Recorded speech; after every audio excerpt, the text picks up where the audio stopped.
Hello everyone. आज हम शुरू करने जा रहे हैं अपने theory and numerical questions. Last time हमने जो चैप्टर किया था, चैप्टर नंबर 3 क्लास 9 का ग्रेविटेशन, तो उसमें हमने सारे थ्योरी एंड कंसेप्ट देखे थे। आज हम उसके क्वेश्चंस करेंगे, न्यूमेरिकल्स करेंगे कि किस किस तरह के क्वेश्चंस बन सकते हैं और किस किस तरह के उसमें न्यूमेरिकल्स आते हैं। तो हम शुरू करते हैं very short answer type question से। तो पहला क्वेश्चन है कि what is the value of gravitational constant on the earth and on the moon. तो पहली बात तो ग्रेविटेशनल कांस्टेंट की वैल्यू क्या थी, ठीक है। क्या ये अर्थ पे डिपेंड करती है, क्या ये मून पे डिपेंड करती है, ठीक है। तो ये चीज़ हमें समझनी है सबसे पहले। तो हमने बोला था कि पहले तो हम वैल्यू ले लेते हैं कि जी की वैल्यू है 6.67 इंटू 10⁻⁻11 न्यूटन मीटर स्क्वायर पर किलोग्राम स्क्वायर, ठीक है। आपको क्या करना है, ठीक है, आप वैल्यू तो लिखोगे लेकिन उसकी एसआई यूनिट लिखना मत भूलना। एसआई यूनिट बहुत इंपॉर्टेंट है। अगर ये क्वेश्चन 1 मार्क्स में आ रहा है और आपने एसआई यूनिट नहीं लिखी तो आपका हाफ मार्क्स वैसे ही डिडक्ट हो जाएगा, ठीक है। ये चीज़ है। अब बात ये आती है कि ये अर्थ की वैल्यू है या फिर ये मून पे वैल्यू है। तो जब हम ग्रेविटेशनल कांस्टेंट को पढ़ रहे थे तो मैंने आपको एक चीज़ बोली थी कि जो ग्रेविटेशनल कांस्टेंट की वैल्यू है वो थ्रू आउट द यूनिवर्स क्या है, सेम है। चाहे आप मून पे चले जाओ, चाहे आप मार्स पे चले जाओ, चाहे आप जुपिटर पे चले जाओ, अर्थ पे चले जाओ, आप अल्फा सेंटोरी पे चले जाओ, चाहे आप एंड्रोमेडा गैलेक्सी में चले जाओ, कहीं चले जाओ, जी की वैल्यू क्या रहेगी, हमेशा सेम रहेगी।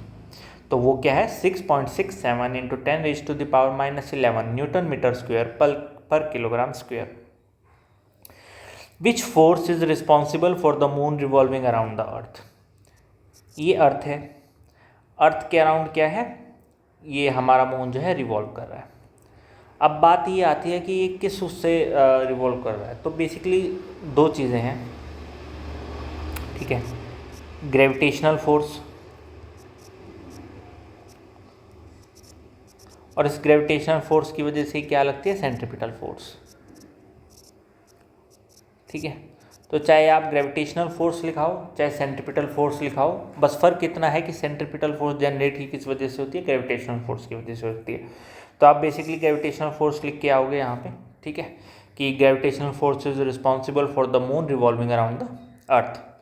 Does the acceleration produced in a freely falling body depend on the mass of the body. तो इसका सोल्यूशन क्या है, तो सोल्यूशन है नहीं। हमने ये बोला था कि अगर मैं एक वैक्यूम कंडीशन क्रिएट कर दूं, है ना, हमने वो जार वाला एक्सपेरिमेंट देखा था ना, एक जार में हमने वैक्यूम कंडीशन क्रिएट की और उसमें एक कॉइन था और एक फैदर था। अब हमें पता है कि कॉइन ज़्यादा भारी है एज़ कम्पेयर टू फैदर, तो इसका मतलब ये है कॉइन को जल्दी गिर जाना चाहिए और ये फैदर बड़े आराम से गिरेगा। बट हमने क्या देखा था कि दोनों सेम टाइम पे गिरते हैं, लेकिन कंडीशन ये है कि वो वैक्यूम कंडीशन होनी चाहिए। लेकिन अगर आप प्रैक्टिकली देखो, हमारी अर्थ पे आप देखोगे तो हमारी अर्थ पे क्या है, एटमॉस्फेयर प्रेजेंट है। एटमॉस्फेयर मतलब एयर प्रेजेंट है। तो जब आप एक कॉइन और एक क्या बोलते हैं फैदर को साथ में गिराते हो तो फैदर बड़ा लेट गिरता है, उसमें एक्सेलरेशन बहुत कम होता है as compare to acceleration that is produced in the coin. तो और वो होता इसलिए है क्योंकि जो फैदर है वो एयर ड्रैग, एयर रेजिस्टेंस को एक्सपीरियंस करता है। लेकिन इसका आंसर क्या होगा, आप हमेशा फिजिक्स को क्या लेके चलते हो, आइडियल केस लेके चलते हो। तो आइडियल केस ये बोलता है कि acceleration produced in a freely falling body does not depend on the mass of the body. तो आंसर क्या आएगा, no, it doesn't depends on the mass of the body. State the Kepler's law, which is represented by the relation r cube is directly proportional to t square। तो basically ये third law of Kepler है जो कि हमें किसका relation बताता है, average distance और टाइम पीरियड का, एवरेज डिस्टेंस और टाइम पीरियड का। Which of the Kepler's law of planetary motion led Newton to establish the inverse square rule law for gravitational force between two bodies। अब सबसे पहली बात तो inverse square law है क्या, तो इन्वर्स स्क्वायर लॉ एक्चुअली है F is proportional to 1/r², है ना। और हमने इसको देखा था कि न्यूटन को आइडिया आया कहाँ से था कि मेरे को इन्वर्स स्क्वायर लॉ फॉलो कराना है, कि मेरा जो भी क्या बोलते हैं लॉ बनेगा, मैं एक मैथमेटिकल जो डेरिवेशन बनाऊंगा उसमें r² की डिपेंडेंसी क्यों होगी, r की डिपेंडेंस क्यों नहीं होगी, r³ की डिपेंडेंस क्यों नहीं होगी। तो वो उन्होंने कहाँ से डिराइव किया था? उन्होंने डिराइव किया था थर्ड लॉ ऑफ केपलर से। थर्ड लॉ ऑफ केपलर से, जो कि क्या बोलता है, r³/t² एक कांस्टेंट टर्म है, ठीक है। तो यहाँ से उन्होंने डिराइव किया था कि f जो है मेरा प्रोपोर्शनल होगा 1/r² के। इसकी हमने पूरी डेरिवेशन भी की है अपने थ्योरी वाले लेक्चर में। Name the property of the earth which is responsible for extremely small acceleration being produced in it as the result of attraction by other small objects. तो हमने अब तक ये चीज़ तो देखी है कि हमारी जो अर्थ है, ठीक है, इस पर कोई भी चीज़ गिरती है तो इसके सेंटर पे आके गिर जाती है। और हमने ये भी देखा है कि भाई न्यूटन्स का थर्ड लॉ फॉलो होता है। न्यूटन्स का थर्ड लॉ फॉलो होता है। अगर अर्थ फोर्स लगा रही है इस ऑब्जेक्ट पे, तो ये ऑब्जेक्ट भी अर्थ पे फोर्स लगाएगा, तो इस हिसाब से अर्थ को भी इस ऑब्जेक्ट की तरफ गिरना चाहिए, बट वो नहीं गिरता। आंसर है क्यों? क्योंकि बहुत स्मॉल एक्सेलरेशन होती है अर्थ की। अब ये स्मॉल एक्सेलरेशन क्यों होती है? स्मॉल एक्सेलरेशन होती है due to property of its large mass. Property of its large mass, ठीक है। तो ये तो आंसर क्या है कि property of its large mass, कि लार्ज मास की वजह से उसमें एक्सेलरेशन क्या होता है, कम प्रोड्यूस होता है। इसलिए हमें कभी भी अर्थ किसी स्मॉल ऑब्जेक्ट की तरफ अट्रैक्ट होती हुई नहीं दिखाई देती। What is the acceleration produced in a freely falling body of mass 10 kilogram? Neglect air resistance. उसने बोल दिया कि एयर रेजिस्टेंस को नेगलेक्ट करो, ठीक है जी। तो एक बात बताओ, अभी ही हमने 2-3 क्वेश्चंस पहले देखा कि जो हमारी एक्सेलरेशन प्रोड्यूस होती है, ठीक है, फ्रीली फॉलिंग बॉडी में, वो मास डिपेंडेंट है ही नहीं। चाहे वो 10 किलोग्राम का है, चाहे वो 100 किलोग्राम का है, चाहे वो 1000 किलोग्राम का है, सब में एक्सेलरेशन क्या प्रोड्यूस होगी? सेम तरह की एक्सेलरेशन प्रोड्यूस होगी। और हम एयर रेजिस्टेंस को नेगलेक्ट कर रहे हैं, तो इसका मतलब है हम क्या है, वैक्यूम की कंडीशंस लेंगे। तो वैक्यूम की कंडीशंस के हिसाब से क्या होना चाहिए?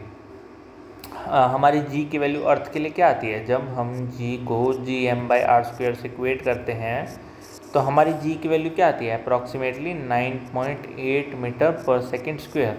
तो यही क्या होगी हमारी एक्सेलरेशन प्रोड्यूस्ड इन फ्रीली फॉलिंग बॉडी, चाहे वो मास 10 किलोग्राम का हो, चाहे 100 किलोग्राम का हो।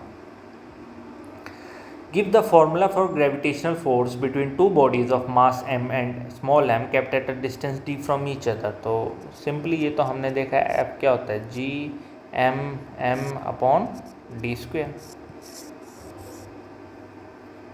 What name has been given to the force with which two objects lying apart attract each other? वो बोल रहा है कि दो ऑब्जेक्ट है, वो एक डिस्टेंस पे हैं दूसरे से, लेकिन फिर भी ये अट्रैक्ट करते हैं। इस फोर्स को क्या नाम दिया गया? तो आंसर क्या है? Gravitational force. It doesn't matter size कितना बड़ा है, कितना छोटा है, हर ऑब्जेक्ट दूसरे ऑब्जेक्ट को अपनी तरफ अट्रैक्ट कर रहा है, और उस अट्रैक्शन का रीज़न क्या है? Gravitational force. What type of force is involve in the formation of tides in the sea? तो ये वाला कंसेप्ट हमारा क्या था, रह गया था, ठीक है, बट इसको अब हम यहाँ पे कंप्लीट करेंगे, ठीक है। तो मैं आपको थोड़ा सा एक आइडिया दे दूँ इसका, ठीक है।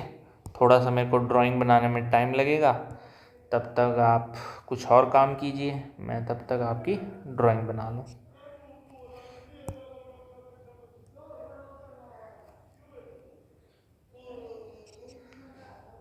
तो ये क्या है, ये हमने बना ली अर्थ, ठीक है। अब अर्थ का हम क्या बना लेते हैं, ग्रीन पार्ट भी बना लेते हैं। सॉरी ये नहीं बना,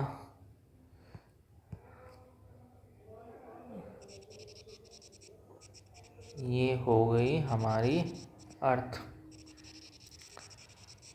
ठीक है। उसके बाद हम एक मून बना लेते हैं। मून सपोज करो मैंने ये बना लिया, और मून का कलर हम येलो रख लेते हैं, ठीक है जी। अब वो बोल रहा है कि रीज़न बताओ कि सी में टाइड्स क्यों आती है। तो रीज़न इज़, तो ये दो बॉडी ऑब्जेक्ट्स हैं, आपने देख लिए, ठीक है। एक क्या है, अर्थ है, एक क्या है, मून है। अब क्योंकि मून और अर्थ दोनों ही क्या हैं, बड़े मैग्नीट्यूड हैं, ऐसा तो नहीं है कि एक अर्थ है और एक स्टोन है, नहीं, दोनों में एक ऑलमोस्ट कंपैरेटिव मास है, मतलब ऑब्वियसली अर्थ का 6 टाइम्स मास ज़्यादा है, बट फिर भी कंपैरेटिव तो है ना, कि अगर एक का 100 किलो है, एक का 600 किलो है, कंपैरेटिव तो है। अब ऐसा तो नहीं है कि एक 1000 किलो है और एक आधा किलोग्राम है, 1000 किलो और आधा किलोग्राम में फ़र्क तो है। क्योंकि कंपैरेटिव मास है तो ऑब्वियस होगा कि क्या बोलते हैं, ये मून जो है इस पर क्या डालेगा, ग्रेविटेशनल फोर्स डालेगा अर्थ पे। तो उस ग्रेविटेशनल फोर्स की वजह से होता क्या है कि जो सपोज करो अब यही पोजीशन है, ठीक है, मून है और अर्थ है, तो ये जो पानी, अब अर्थ तो इसकी तरफ अट्रैक्ट नहीं होगी क्योंकि अर्थ का मास क्या है, ज़्यादा है, तो एक्सेलरेशन क्या है, किस में ज़्यादा प्रोड्यूस होगा, मून में ही ज़्यादा प्रोड्यूस होगा और मून ही अर्थ की तरफ होगा, मतलब अट्रैक्ट होगा। लेकिन पानी में अगर हम अर्थ का पानी कंपेयर करें और मून कंपेयर करें, फिर तो मून ज़्यादा काइंड ऑफ इम्पोर्टेंट है। मून में एक्सेलरेशन नहीं होगा, किस में एक्सेलरेशन होगा, पानी में एक्सेलरेशन होगा। तो ये क्या करता है कि एक इस तरीके से बल्ज क्रिएट कर देता है, ये इस तरीके से क्या करता है, एक बल्ज क्रिएट कर देता है। ये बल्ज मतलब है क्या कि यहाँ पे ये हाई टाइड है, यहाँ पे क्या है, ये हाई टाइड, सारा पानी जो है ये अर्थ की तरफ, मतलब इस तरफ मून है तो इस तरफ भी क्या हो रहा है, अट्रैक्ट हो रहा है। और क्योंकि न्यूटन का थर्ड लॉ भी लगता है, तो अगर इस तरफ बल जा रहा है तो इस तरफ भी बल जाएगा अपोजिट डायरेक्शन में। अब यहाँ पे ये जो कंडीशन है, ये दोनों कंडीशंस, ये कंडीशंस किसकी हैं, हाई टाइड की। लेकिन यहाँ पे और यहाँ पे ये दोनों कंडीशन किसकी हैं, लो टाइड की। यहाँ पे जो पानी था, यहाँ पे जो पानी था वो मून के अट्रैक्शन की वजह से इधर शिफ्ट हो गया, ये इधर शिफ्ट हो गया, तो इधर से तो पानी रिमूव हो गया, लेकिन इधर ये ऐसे बम्प बन गया। ये बम्प किसकी वजह से बना, क्योंकि जो मून है इसको अट्रैक्ट कर रहा है, मून पानी को अट्रैक्ट कर रहा है, तो यहाँ पे एक काइंड ऑफ बल्ज बन गया। ये बल्ज किस तरीके से अपीयर होता है, यही बल्ज अपीयर होता है as a high tide. And same, क्योंकि न्यूटन्स का थर्ड लॉ लग रहा है, तो अगर इस तरफ बल्ज बन रहा है तो इसके अपोजिट डायरेक्शन में भी एक बल्ज बनेगा, जो कि again is a symbol of what, high tide. तो ये रीज़न है कि हाई टाइड या लो टाइड बनती है। हाइट तो कहने का मतलब ये है कि मून की जो ग्रेविटेशनल फोर्स है, मून की जो ग्रेविटेशनल फोर्स है, that is responsible for the formation of tides in the sea. ठीक है, तो आपको चीज़ें समझ आ गई कि एक ही टाइम पे अर्थ पे 2 जगह हाई टाइड आती है, ठीक है, और एक ही टाइम पे 2 जगह लो टाइड आती है।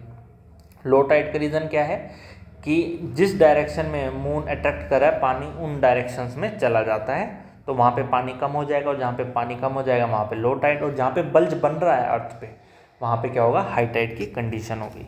तो आई होप आपको ये चीज़ समझ आ गई होगी, और आपको अगर समझ नहीं आती है तो प्लीज़ कमेंट बॉक्स में ज़रूर लिखना। Which force is responsible for holding the solar system together. तो ये अगेन वही ग्रेविटेशनल फोर्सेस का क्या होगा, आंसर होगा। अब मास एंड वेट से रिलेटेड कुछ हम शॉर्ट आंसर टाइप क्वेश्चंस देख लेते हैं। What is the weight of 1 kilogram mass on the earth. तो हमें पता है कि वेट क्या होता है मेरा, m/g। m उन्होंने दे रखा है 1g, दे रखा है 9.8, तो आंसर क्या आ जाएगा, 9.8 Newton. On what factors does the weight of a body depend. तो अभी हमने बात की कि जो W होता है, वेट होता है, वो mg पे डिपेंड करता है। तो m का मतलब मास और g का मतलब क्या है, एक्सेलरेशन ड्यू टू ग्रेविटी। तो इन 2 फैक्टर्स पे क्या है, हमारा वेट डिपेंड करता है। As the altitude of a body increases do the weight and mass both very.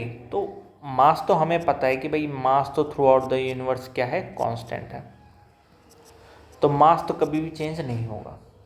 लेकिन वेट जो है वो m/g पे डिपेंड करता है। m यहाँ पे कांस्टेंट है, लेकिन हाइट के साथ g वेरी करता है। तो इसका मतलब ये है कि हमारा जो वेट है वो वेरी करेगा जब हम अल्टीट्यूड पे जाएंगे। A body has a weight of 10 kilogram on the surface of earth, ठीक है। What will be its weight when taken to the centre of the earth. तो आई थिंक यहाँ पे इन्होंने प्रॉब्लम की है, यहाँ पे न्यूटन आएगा क्योंकि वो वेट की बात कर रहा है और वेट हमेशा किस में आता है, न्यूटन में आता है। तो ये चीज़ों को आपको क्या रखना है, ध्यान रखना है। यहाँ पे 10 न्यूटन आएगा। तो बोला कि अगर सरफेस पे 10 न्यूटन है तो एक बात बताओ, जब इसी वेट को मैं सेंटर ऑफ द अर्थ पे लेके जाऊंगा तब क्या होगा। तो सेंटर ऑफ अर्थ पे हमें पता है G0 होता है, और अगर G0 होगा तो W भी क्या होगा, 0 होगा।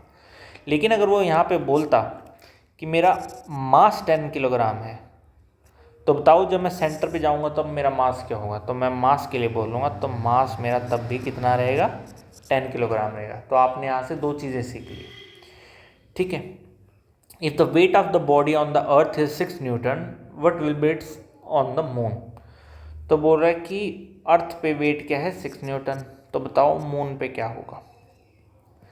तो हमें पता है कि weight on the moon is equal to 1/6 on weight on the earth, और अर्थ पे 6 न्यूटन है तो मून पे कितना होगा, 1 Newton.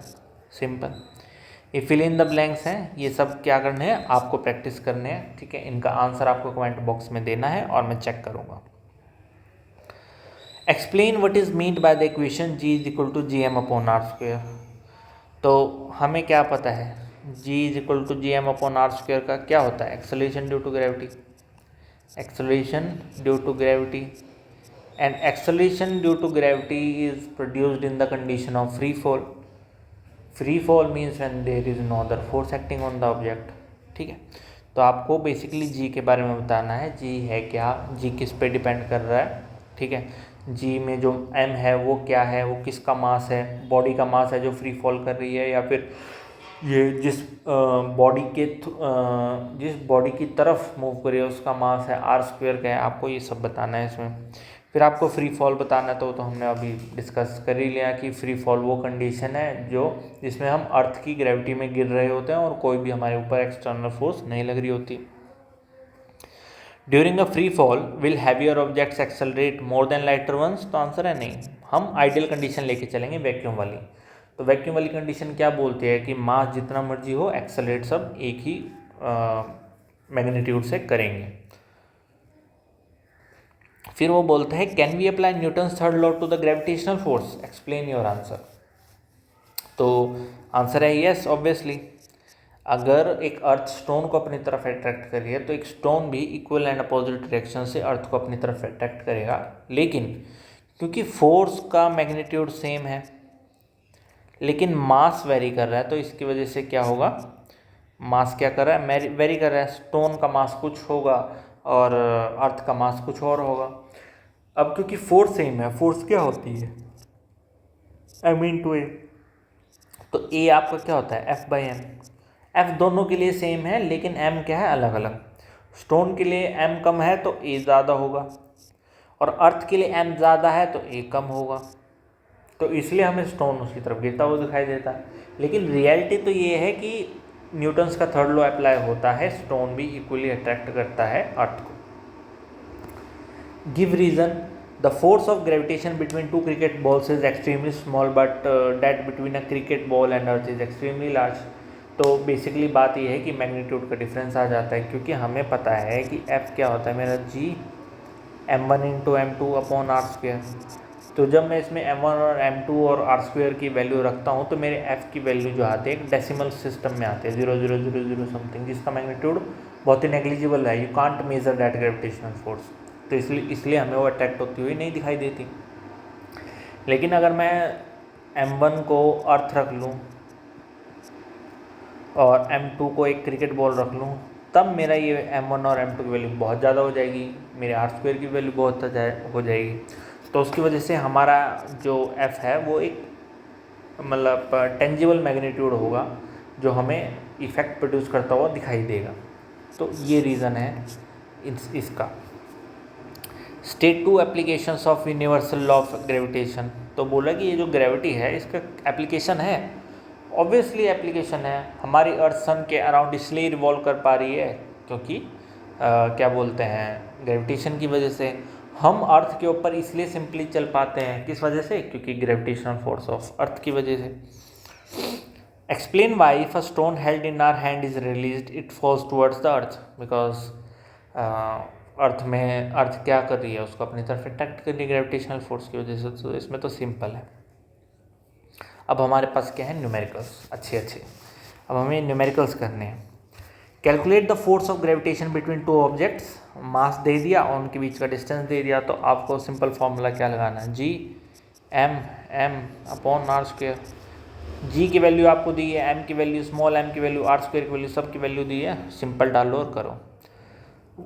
What is the force of gravity on a body of mass M lying on the surface of the earth. तो इसमें फिर वो क्या पूछा आपसे, G M upon are square. G की वैल्यू दे रखी है, कैपिटल एम की वैल्यू दे रखी है, कैपिटल एम क्या है, mass of earth. Small M की वैल्यू 150 किलोग्राम दे रखी है और आर की वैल्यू आपको दे रखी है, तो सिंपली कैलकुलेट करो। A stone thrown vertically upward reaches maximum height in 3 seconds. ठीक है जी, तो टी अपने को दे दिया कितना, 3 seconds. If acceleration is 9.8 metre square downwards, calculate the initial velocity. G दे दिया जी हमें क्या, 9.8 मीटर्स पर सेकेंड स्क्वेयर। तो पूछ रहे कि इनिशियल वेलोसिटी कैलकुलेट करो। ठीक है,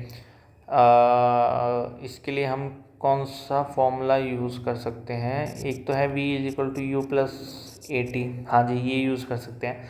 हमें पता है जब आप मैक्सिमम हाइट अचीव कर लेते हो तो आपका v क्या हो जाता है, 0 हो जाता है। तो इसका मतलब क्या है, u is equal to minus a t हो गया। अब क्योंकि a है क्या, माइनस जी क्यों है, क्योंकि आप अगेंस्ट द ग्रेविटेशनल फोर्स किसी ऑब्जेक्ट को फेंक रहे हो, तो a क्या आ जाएगा, माइनस जी। तो u क्या आ जाएगा, minus of minus G into T, मतलब u is equal to G T. G आपको दे रखा है 9.8, टी आपको दे रखा है 3, तो आपका आंसर कितना आ जाएगा, 29.4 मीटर पर सेकेंड। अब देखो ये थर्ड चैप्टर आ चुका है और आपकी इक्वेशंस कौन सी यूज हुई, फर्स्ट चैप्टर की इक्वेशंस ऑफ मोशंस। तो ये जो इक्वेशंस ऑफ मोशंस है ना, ये आपको पीछा नहीं छोड़ेंगे पूरे 9th में, पूरे 10th में। तो आपको एग्जैक्टली पता होना चाहिए कि किस पॉइंट पे आपको कौन सी टर्म जो है वो यूज करनी है। A stone falls from a building and reaches the ground 2.5 seconds later, how high is the building. तो एक बात बताओ, क्या मैं इसमें ये लगा सकता हूँ, मुझे पता है जब मैं किसी हाइट से किसी ऑब्जेक्ट को गिर रहा हूँ तो मेरा यू क्या होता है, 0। तो एस कितना हो गया, हाफ ए टी स्क्वेयर। और क्योंकि मैं फ्री फॉल की बात कर रहा हूँ और मेरा फ्री फॉल हो रहा है उसी डायरेक्शन में जिस डायरेक्शन में ग्रेविटेशनल फोर्स लग रही है, तो ए क्या हो गया मेरा जी। तो एस कितना आ गया, half g t square. G की वैल्यू आपको पता है, टी की वैल्यू आपको पता है, डाल लो और आंसर निकाल लो। तो यहाँ से क्या आ जाएगा, एस आ जाएगा। एस ही आपका क्या होगा, बिल्डिंग की height. A stone is dropped from a height 20 metre, s क्या दे दिया, 20 metre. How long will it take to reach the ground, जब वो ग्राउंड पे पहुंचा तो उसको कितना टाइम लगेगा। तो एक सिंपल सी बात देखो, यू अब फिर 0 है, तो एस कितना हो जाएगा, हाफ जी टी स्क्वेयर। और वो आपसे टाइम ही तो पूछ रहे कि उसको कितना टाइम लगेगा कि वो ग्राउंड पे पहुंच जाएगा। और हाइट आपकी 20 मीटर है, तो 20 into 2 by g is equal to क्या आ जाएगा, टी स्क्वेयर। अब उसने बोला है कि जी को 10 मीटर पर सेकेंड स्क्वेयर लेना 9.8 की जगह, ताकि अपनी कैलकुलेशन थोड़ी सिंपल हो जाए। तो मैं यहाँ से जब वैल्यू डालता हूँ तो 40/10 इज इक्वल टू 4 आती है, तो टी की वैल्यू यहाँ पे क्या आ जाएगी, 2 सेकेंड्स। तो मतलब उस स्टोन को वो 20 मीटर कवर करने के लिए सिर्फ 2 सेकंड लगेंगे, और वो 2 सेकंड में कहाँ पहुँच जाएगा, धरती पे पहुँच जाएगा। What will be its speed when it's hits the ground. तो फाइनल वेलोसिटी पूछा है, तो मैं क्या इसका यूज़ कर सकता हूँ, थर्ड इक्वेशन ऑफ मोशन का। v मुझे फाइंड करना है, u मुझे पता है 0 है, g मुझे पता है, h मुझे पता है, तो बस तो v स्क्वेयर की वैल्यू क्या आ जाएगी, 2 इंटू 10 इंटू एच कितना है मेरा 20। तो आंसर कितना आ गया 400। तो v की वैल्यू कितनी आ गई, 2 metre per second, 20 metre per second. A cricket ball thrown upwards reaches 5 metre. तो इसका मतलब ये है कि v की वैल्यू 0 दे रखी है, h की वैल्यू 5 दे रखी है, but was it's initial speed. अगर मुझे इनिशियल स्पीड कैलकुलेट करनी है तो मैं सिंपली इस फॉर्मूले से कर सकता हूँ, v square minus u square is equal to 2 g h 2 a s. V square मुझे पता है 0 है, तो आंसर क्या आ गया minus u square is equal to, क्योंकि मैं अगेंस्ट द ग्रेविटी डाल रहा हूँ तो मेरा ए किस में कन्वर्ट हो जाएगा माइनस में, तो आंसर क्या आ जाएगा -2gh। तो यू, तो यहाँ से माइनस से माइनस कट गया तो यू स्क्वेयर आ गया 2gh। 2 इंटू जी आपका क्या है 9.8 और h आपका क्या है 5, तो इसको आप क्या लोगे 98 आएगा। आप यहाँ पे क्या करो g को क्या ले लो 10 ले लो 9.8 की जगह, ताकि अपनी कैलकुलेशन क्या हो जाए थोड़ी सिंपल हो जाए। कैलकुलेशन सिंपल हो जाएगी तो यू स्क्वेयर की वैल्यू क्या आ गई 100 आ गई, तो इसका मतलब u क्या आ गया 10 मीटर पर सेकेंड। ये थी आपकी क्या इनिशियल स्पीड। अब उसने पूछा है कि टाइम कितना लगा ऊपर तक जाने में, तो देखो मैं फॉर्मूला क्या यूज़ करता हूँ s is equal to u t plus half g t square. मैं इसका यूज़ कर सकता हूँ या फिर मैं इसका भी यूज़ कर सकता हूँ, इतने बड़े पे क्यों जाना है। v is equal to u plus a t. v मुझे पता है 0 है, u मुझे पता लग गया 10 मीटर पर सेकेंड है, a मुझे पता है माइनस है -g है और t मुझे निकालना है। तो आंसर क्या आ गया यहाँ से g t is equal to 10 और t कितना आ गया 10/10, क्योंकि g की वैल्यू हम क्या मान के चले 10 मान के चले, तो आंसर आ गया 1 सेकेंड। तो इस तरीके से इसको आपको क्या करना है सारे को करना है। t क्या आ गया यहाँ पे 1 सेकेंड। मतलब सारा जो चैप्टर 3 है वो तो सारा यूज़ किस चीज़ का करता है इक्वेशंस ऑफ मोशंस का यूज़ करता है। बस आपको ये आइडेंटिफाई करना है कि कब आपको प्लस जी यूज़ करना है और कब आपको माइनस जी यूज़ करना है। सारा खेल बस इन चीज़ों का है। A force of 20 Newton acts upon a body whose weight is 9.8 Newton. What is the mass and its acceleration?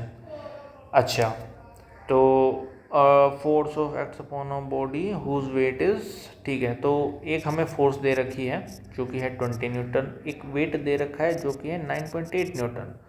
अब what is the mass and it's acceleration, तो F क्या होता है बेसिकली मेरा m इंटू ए होता है। और हाँ, तो इसमें देखो बहुत ही प्यारी चीज़ है। एक चीज़ तो है कि F is equal to m a, एक चीज़ है W is equal to m g. अब हो ये रहा है कि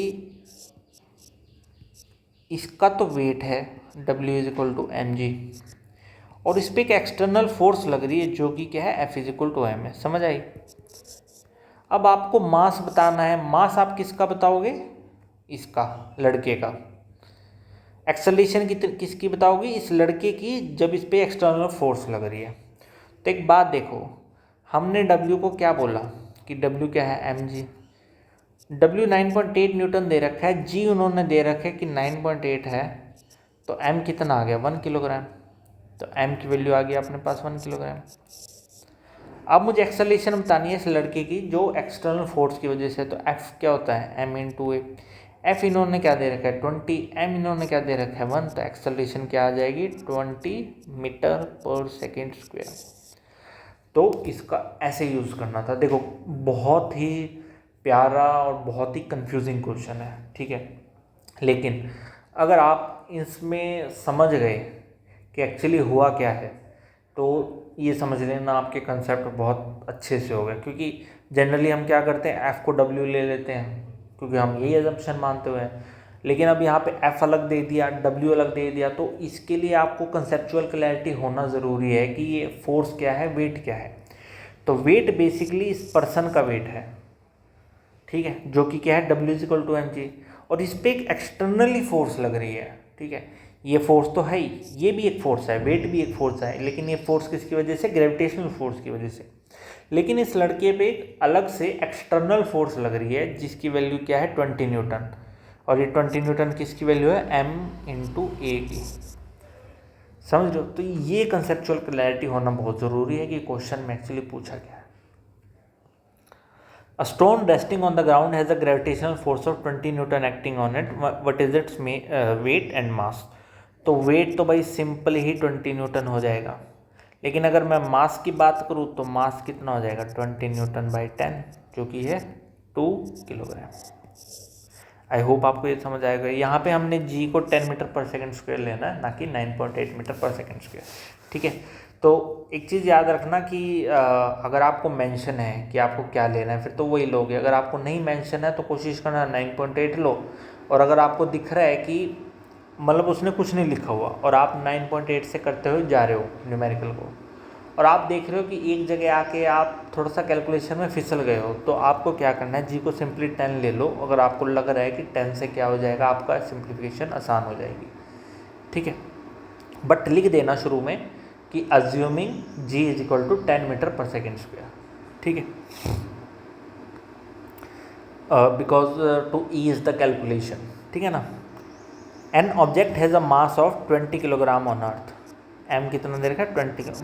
what will be its in mass and weight on the moon. देखो मास तो हर जगह क्या रहता है, सेम रहता है, चाहे आप मून पे चले जाओ, जुपिटर पे चले जाओ, एंड्रोमेडा पे, गैलेक्सी पे चले जाओ, लेकिन वेट डिफर करता है। ठीक है, तो वेट के लिए हम क्या यूज़ करेंगे, एम इंटू जी। एम हमें दे रखा है 20 और मून के लिए जी दे रखा है 1.6। सिंपल है, तो आंसर क्या आ जाएगा, 32 न्यूटन। ठीक है, which is more fundamental, the mass of a body और इट्स वेट, वाई।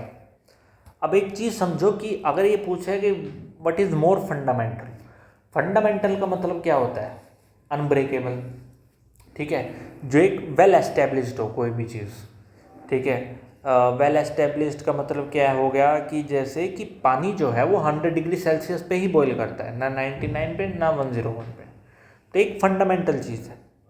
आपकी आइस जो है वो 4 डिग्री सेल्सियस पे क्या होती है, जमना शुरू हो जाती है। तो ये फंडामेंटल है, ना कम पे ना ज़्यादा पे। तो इसी तरह फंडामेंटल है, फंडामेंटल पूछ रहे किसके बीच में, मास और वेट के बीच में। एक बात बताओ, वेट क्या सेम रहता है हर जगह? वेट तो अर्थ पे, with in the earth weight जो है वो वेरी करता है। आप ऑल्टीट्यूड पे चले जाओ, आप डीप में चले जाओ, आप इक्वेटर्स पे चले जाओ, पोल पे चले जाओ, आप हर जगह क्या देखोगे कि वेट की वैल्यू क्या हो रही है, चेंज हो रही है। लेकिन मास की वैल्यू क्या चेंज होती है? मास की वैल्यू चेंज नहीं होती। ठीक है, मास जो रहता है वो सेम ही रहता है, चाहे आप कहीं मर्जी चले जाओ, चाहे आप ऑल्टीट्यूड पे चले जाओ, चाहे आप कहीं डीप में चले जाओ, चाहे कहीं ओशियन पे चले जाओ। ठीक है, तो इसलिए फंडामेंटल क्या है जो हर जगह सेम है, वो है ये मास। अब कुछ हायर ऑर्डर थिंकिंग स्किल्स वाले जो क्वेश्चन है ग्रेविटेशन से रिलेटेड, वो हम देख लेते हैं। ठीक है, इफ़ द डिस्टेंस, क्योंकि आजकल इस तरह के क्वेश्चंस वो काफ़ी पूछ रहे हैं। ठीक है, एक जनरल क्वेश्चन आंसर सेशन से वो थोड़ा डाइवर्ट हो चुका है कि ये चीज़ तो हम पिछले 20, 25, 30 साल से पूछते ही आ रहे हैं। अब वो थोड़ा और ज़्यादा क्या है, आपकी नॉलेज टेस्ट करता है इन क्वेश्चंस के through. If the distance between two masses is increased by a factor of 5, by what factor would be the mass of one of them have to be altered to maintain the same gravitational force. F को मान लिया हमने क्या, G m1 m2 m2 upon are square. अब वो कह रहा है कि फोर्स सेम रखनी है, लेकिन क्या करो कि m1 का नया मास, इसको मैं m3 मान लेता हूँ।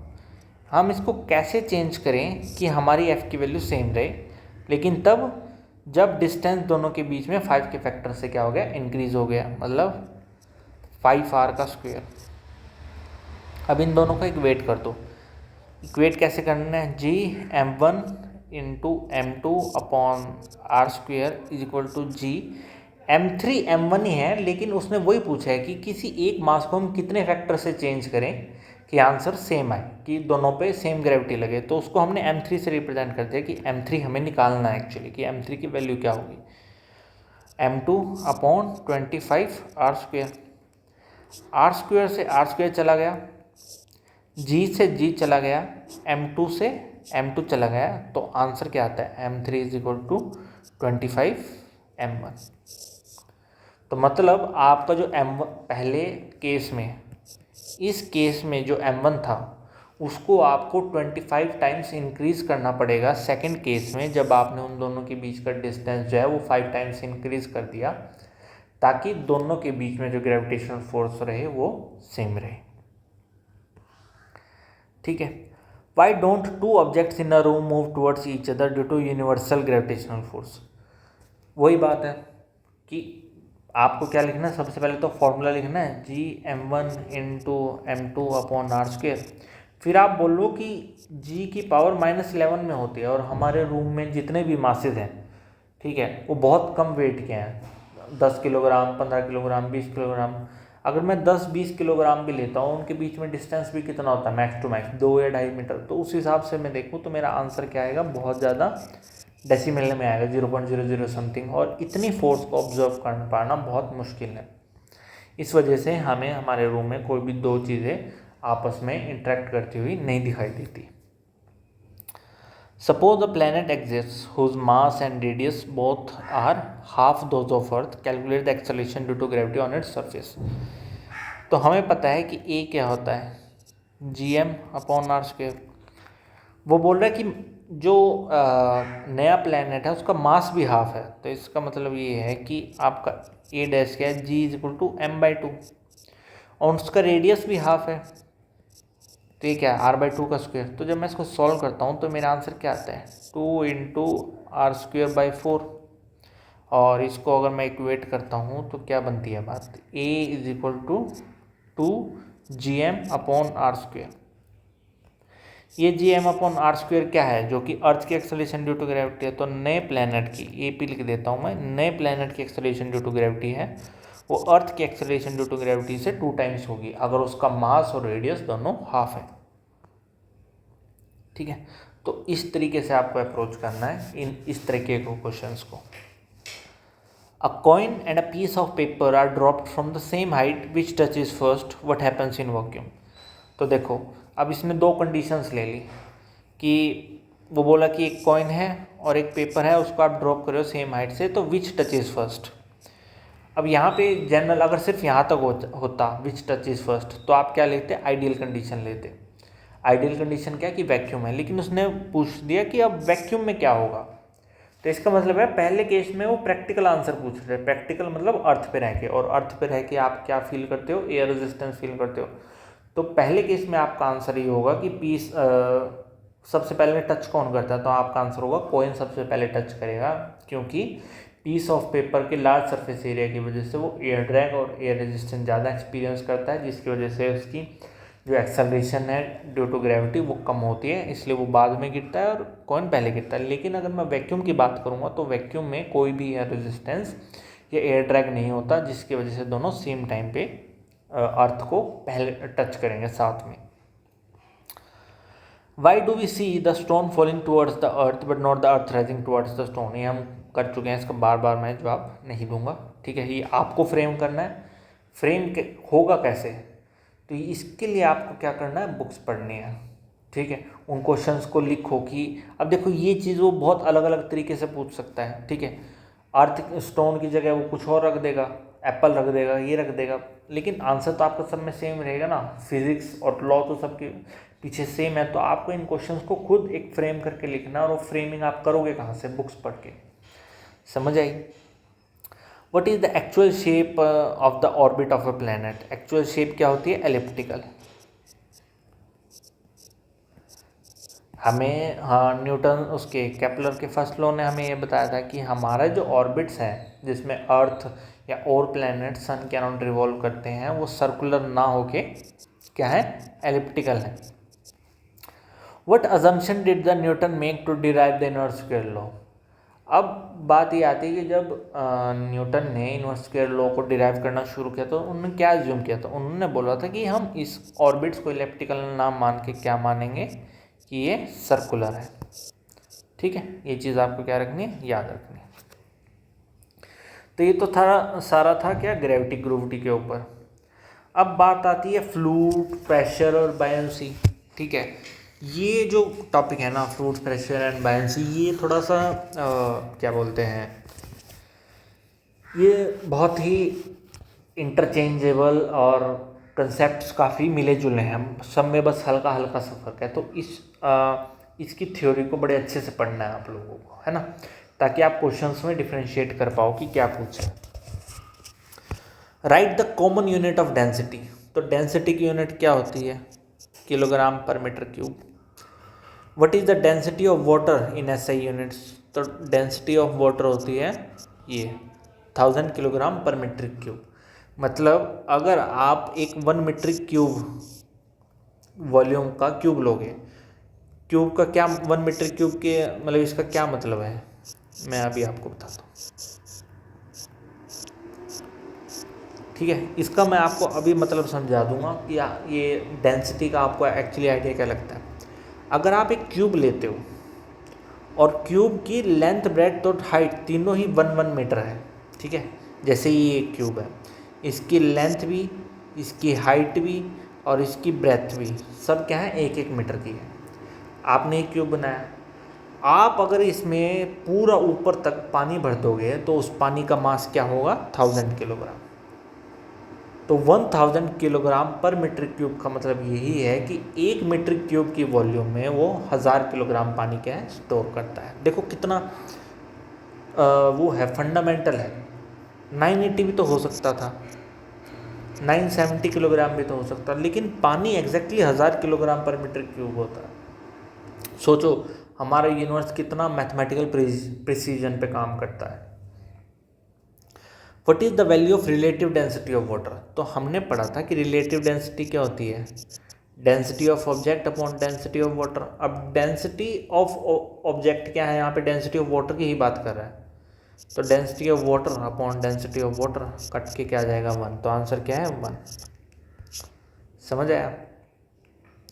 Name the quantity whose one of the units is pascal. तो पास्कल हम किसके लिए यूज़ करते हैं, प्रेशर के लिए यूज़ करते हैं। State the units in which pressure is measured, तो आंसर है पास्कल, या फिर हम क्या बोल सकते हैं newton per metre square. True and false आप खुद करेंगे।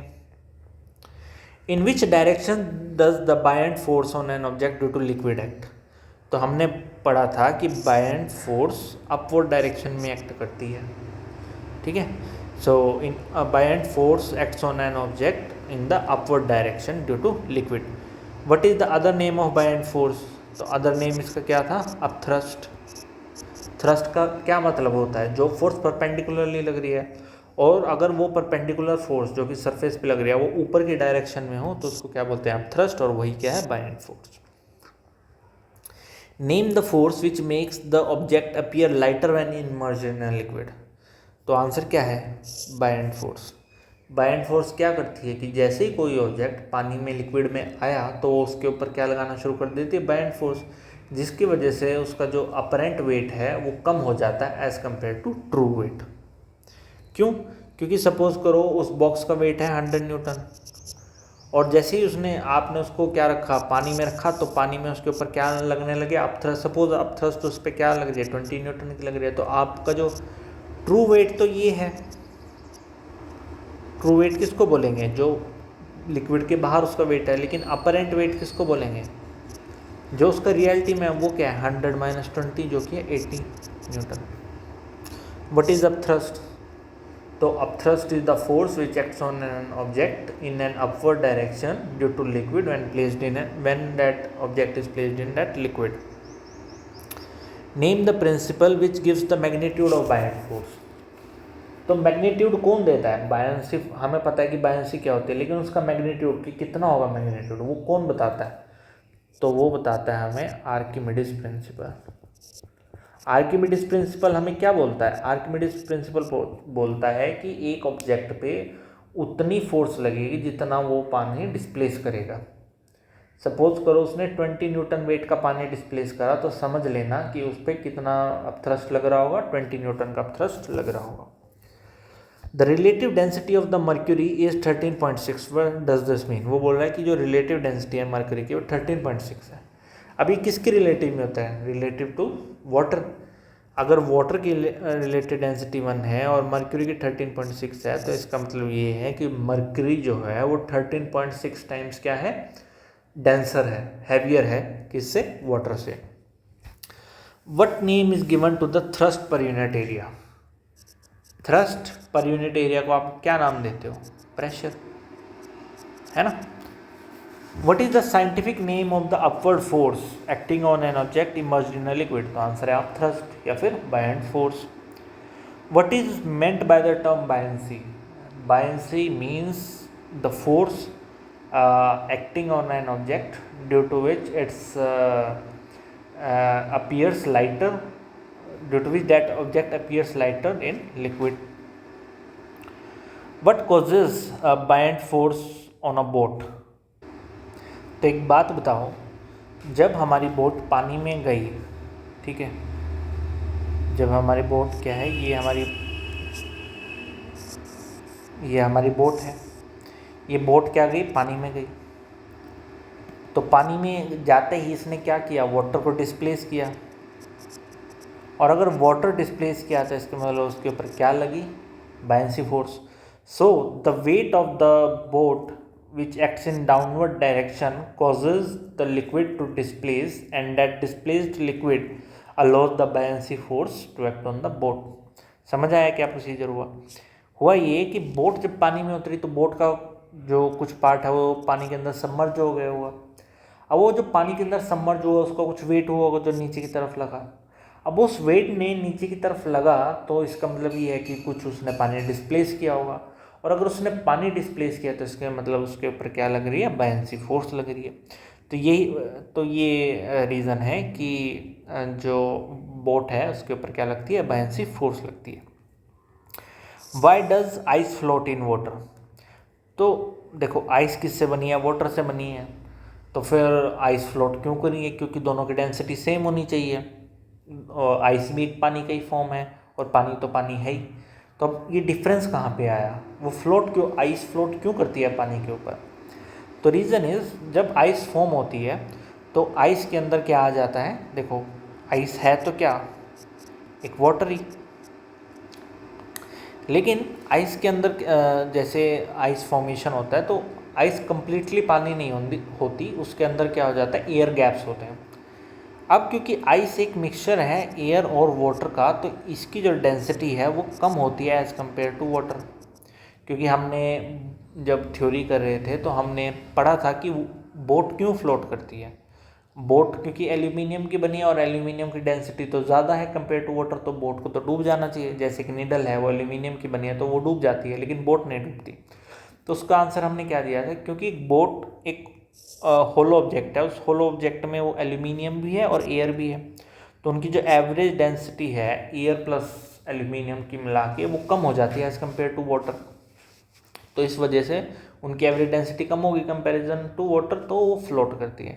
Same is the case with ice. Ice क्या है, आइस वाटर तो है ही, लेकिन उसमें बहुत सारे छोटे छोटे क्या होते हैं, एयर गैप्स होते हैं।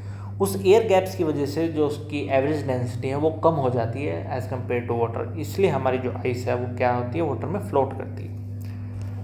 What force acting on an area of 0.5 metre per second will produce the pressure of 500 pascal? तो मुझे पता है P is equal to F by A है, F निकालना है तो F क्या हो जाएगा, P इंटू ए। P क्या है मेरा 500 और एरिया क्या है मेरा 0.5, तो आंसर क्या आ जाएगा 250 न्यूटन। तो अगर मैं 250 न्यूटन की फोर्स को लगाऊंगा 0.5 मीटर स्क्वायर के एरिया पे, तो मेरा कितना प्रेशर प्रोड्यूस होगा, 500 पास्कल का। An object of weight 200 newton is floating in a liquid, what is the magnitude of buoyancy force acting on है? अगर 200 न्यूटन का वेट फ्लोट कर रहा है लिक्विड में, ठीक है, हमने क्या पढ़ी थी, 3 कंडीशन पढ़ी थी।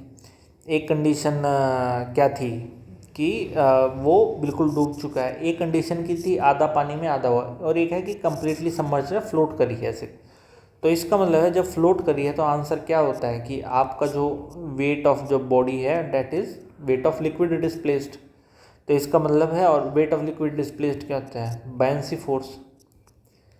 तो क्योंकि वो बोल रहा है कि 200 न्यूटन का वेट जो है वो फ्लोट कर रहा है लिक्विड में, तो इसका आंसर ये है कि इस पर बायंसी फोर्स भी कितनी एक्ट कर रही होगी, 200 न्यूटन की एक्ट कर रही होगी। वो बोला कि डेंसिटी ऑफ गोल्ड इतना है, वॉल्यूम बताओ 95 किलोग्राम गोल्ड की। तो मुझे पता है कि डेंसिटी मेरा क्या होता है, मास अपॉन वॉल्यूम। वॉल्यूम बतानी है तो वॉल्यूम के लिए मैं क्या करूँगा, मास अपॉन डेंसिटी कर दूंगा। मास कितना है मेरा 95, डेंसिटी कितनी है मेरा 9, तो 19 से ये गया, तो आंसर क्या आया 5 सेंटीमीटर क्यूब। ठीक है,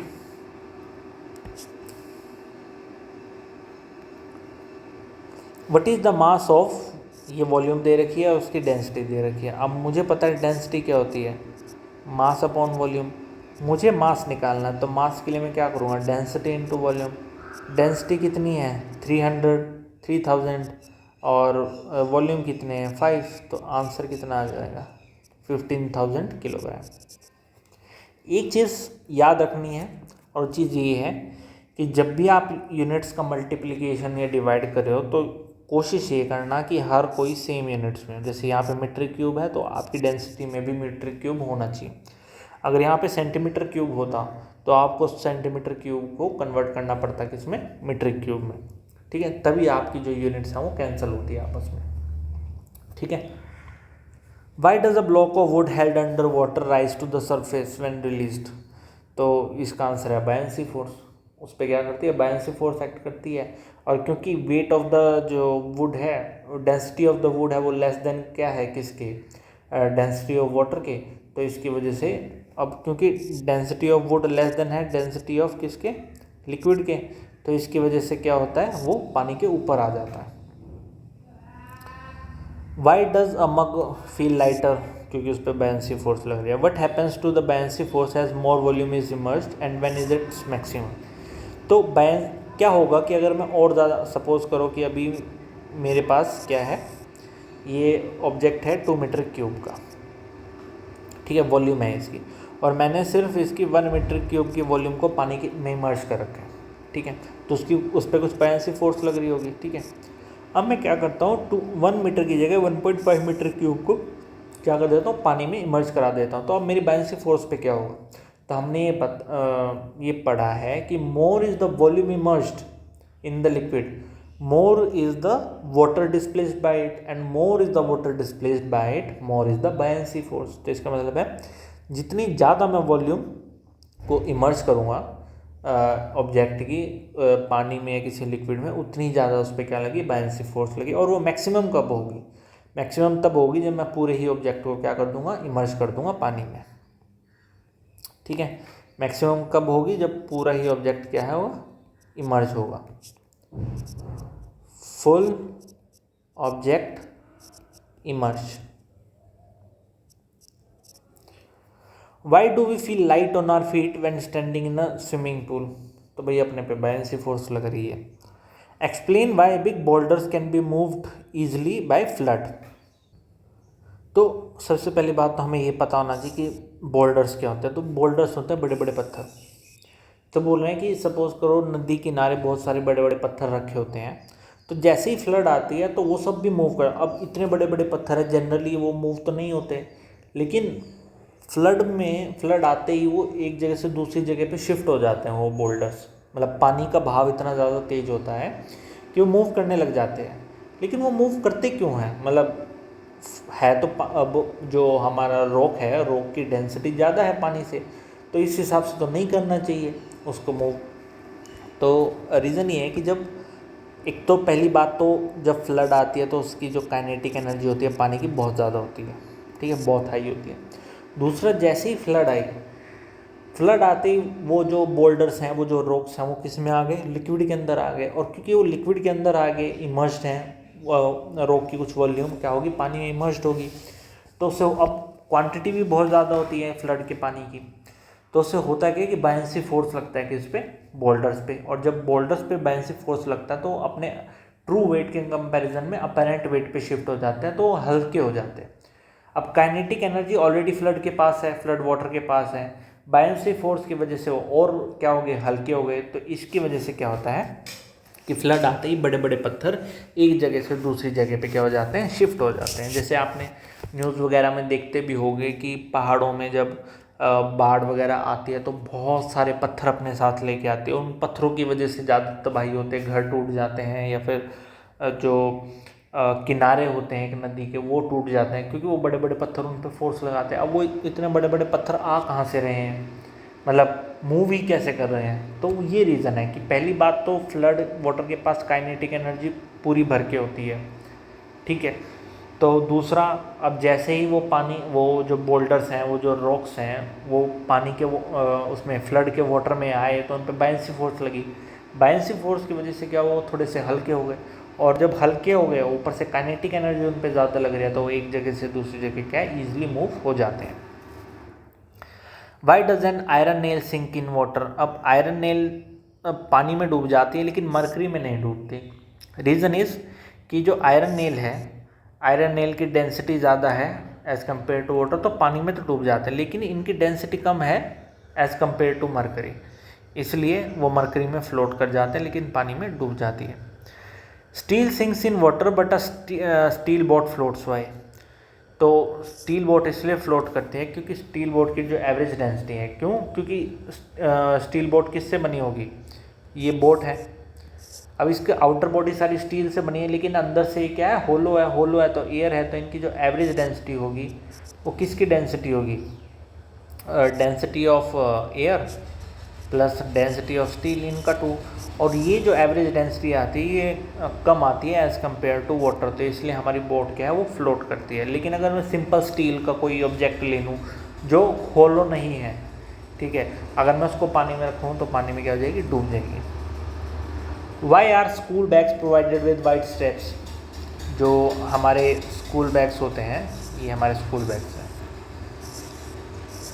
इनकी जो स्ट्रैप्स हैं इतने वाइड क्यों होते हैं, इनको पतले भी तो रख सकते थे। रीज़न इज़ कि सपोज करो ये बैग आपके शोल्डर्स पे कितना 100 न्यूटन का वेट लगा रहा है, अब मैं क्या करता हूँ, इसकी जो स्ट्रिप्स हैं बहुत पतली बना देता हूँ, पतली बना दी तो इसका मतलब क्या है, एरिया कम है, और प्रेशर क्या होता है 100 upon area.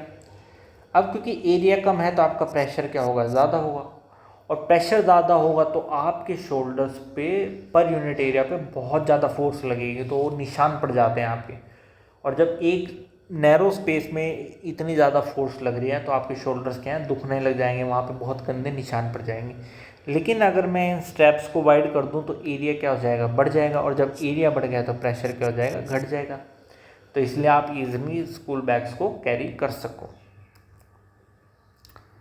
Why does a sharp knife cut more effectively than blunt one? Because the force per unit area in sharp knife is very high as compared to the force acting per unit area in blunt one. मतलब pressure जो है वो ज़्यादा होता है sharp knife में as compare to blunt one. Blunt one का मतलब जो होता है खुरदुरा, ठीक है, मतलब वो इतना शार्प नहीं है। Why are wooden concrete sleepers kept below the rail lines. ये रेल है, ये एक रेल लाइन है,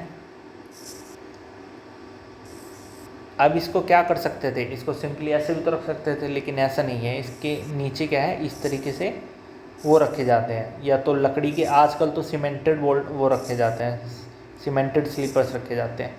ये क्यों रखे जाते हैं, ताकि इनका एरिया बढ़ा दिया। अब सिंपली अगर ये बोल्डर्स ना हो, ये मतलब स्लीपर्स ना हो, तो ट्रेन कितनी भारी होती है, उसका एक डब्बा इतना भारी होता है, और पूरी ट्रेन तो सोचो कितनी भारी होती होगी। तो अगर मैं इस पर कॉन्टीन्यूसली इन रेल्स के ऊपर से ट्रेन लेके जाऊंगा तो ये नीचे धरती में क्या हो जाएंगे, धंस जाएंगे। क्यों, क्योंकि सिर्फ इतनी पतली सी है ये लाइन, इस पर इतने ज़्यादा वेट जा रहा है, फोर्स जा रही है ट्रेन की, तो ये क्या हो जाएंगे, नीचे की तरफ धंस जाएंगे, और जब नीचे की तरफ धंस जाएंगे तो ट्रेन इन पर चल नहीं पाएंगे। लेकिन अगर मैं इनके नीचे स्लीपर्स लगा देता हूँ तो स्लीपर से होता क्या है, ये वेट क्या हो जाता है, डिस्ट्रीब्यूट हो जाता है। अब सारा वेट यहाँ पे नहीं लगेगा, अब यहाँ पे पूरे एरिया में वेट डिस्ट्रीब्यूट हो रहा है ट्रेन का, तो इसकी वजह से क्या है, ये जो रेलवे लाइन्स हैं ये ज़मीन में धंसती नहीं है, याद रखना। Why is a wide steel bed provided over the wheels of an army tank. तो आर्मी टैंक बेसिकली दलदली इलाकों में या फिर रेगिस्तान वगैरह में चलाने के लिए यूज़ होते हैं। जैसे हमारा बॉर्डर है, हमारा पाकिस्तान के साथ जो बॉर्डर है वो एक बहुत ज़्यादा क्या बोलते हैं, हाई टेरेन और क्या रेगिस्तान वाला डेजर्टेड एरिया है, तो उन पे आप नॉर्मल व्हीकल्स नहीं चला सकते ईजिली, आपका व्हीकल या तो धंस जाएगा, ठीक है, या फिर वो पावर मतलब चढ़ नहीं पाएगा उस पर। लेकिन अगर आर्मी टैंक्स के ऊपर मैं स्टील बेल्ट लगाऊं जो कि बहुत वाइड है, तो ईजिली क्या है, उन सैंड ड्यून्स पे, उस डेजर्टेड एरिया में, उस हाई टेरेन में ईजिली चल पाते हैं। क्यों, क्योंकि वह धंसते नहीं हैं ज़मीन के अंदर, फिर क्योंकि फोर्स पर यूनिट एरिया क्या है अब कम हो गया है। Wise pressure on the ground more walking और स्टैंडिंग।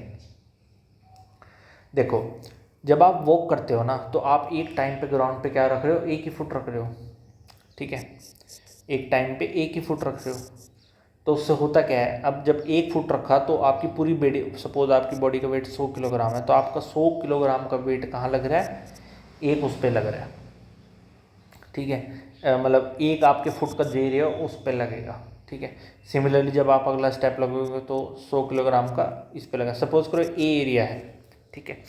तो आपने अभी जो आप प्रेशर लगा रहे हो ग्राउंड पे वो 100/A लगा रहे हो, लेकिन जब आप स्टिल खड़े हो ग्राउंड पे तो आपका पूरा प्रेशर किस पे है, दोनों पैर आपके ग्राउंड पे एक साथ रखे हुए हैं तो ए, तो आप अभी जो प्रेशर लगा रहे हो कितना लगा रहे हो, 100/2A।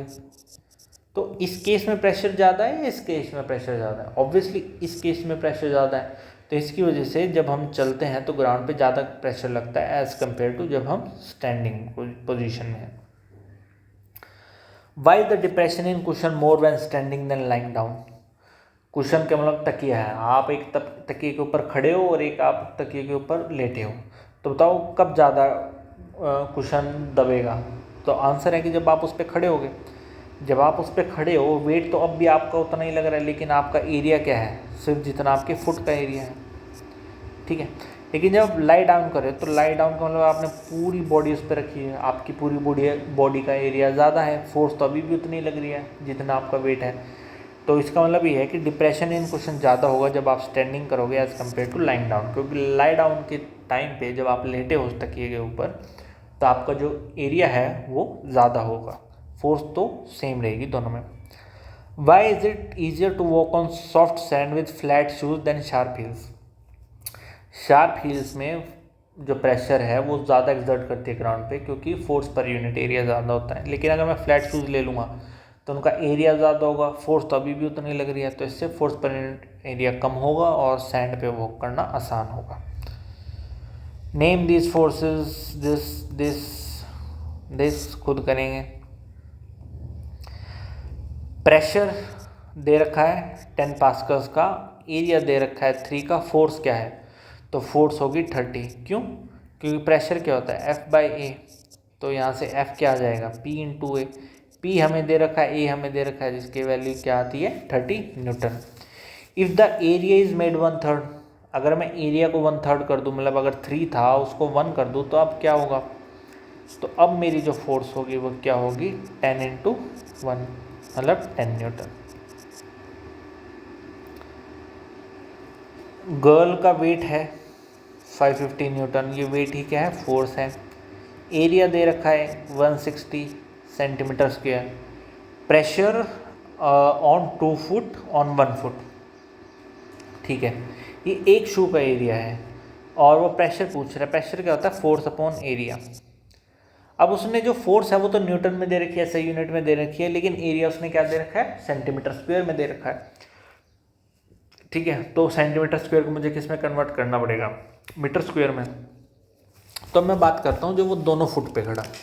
जब वो दोनों फुट पे खड़ा है तो मतलब मुझे 2 × 160 लेना पड़ेगा। तो मैं क्या करता हूँ, इसको P1 बोल देता हूँ, जब वो P2 बोल देता हूँ। P2 का मतलब जब दोनों फुट पे खड़ा है। फोर्स कितनी है 515, एरिया कितना है 2 × 160। अब ये सेंटीमीटर स्क्वायर में है तो मुझे इसको किस में कन्वर्ट करना पड़ेगा, मीटर स्क्वायर में। और जब मैं सेंटीमीटर स्क्वायर से मीटर स्क्वायर में जाता हूँ तो मुझे 10,000 से उसको क्या करना पड़ेगा, डिवाइड करना पड़ेगा। तो आंसर कितना आ गया 550 अपॉन 10,000 अपॉन 2 × 160। यहाँ से यहाँ गया और ये 55 × 5,000 अपॉन 16 एंड फिर ये आ गया 275,000 अपॉन 16, ठीक है। ये आपका क्या आ गया पास्कल यूनिट, ठीक है। इसको आगे सॉल्व कर लेना।